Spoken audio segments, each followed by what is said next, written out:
Anak ng isaw. Plan B naman ako ngayon.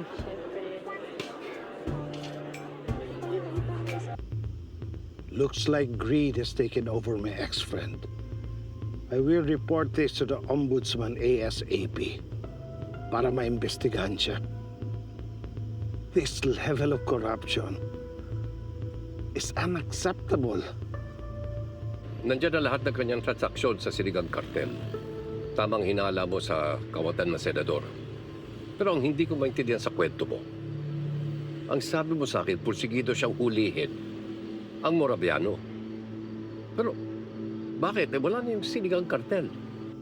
Baka para maghiganti o baka gustong buhayin ang organisasyon uli. Pero hindi yun ang iniisip ko eh.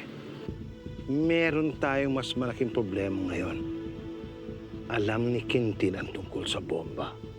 Baka sa mga oras na to, nakikipagtulungan siya sa mga kaaway para mahanap yun. Hindi ba labo mangyari yun?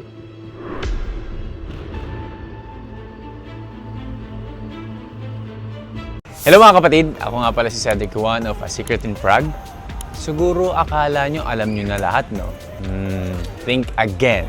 Just please watch the next video and please subscribe to the TV5 YouTube channel.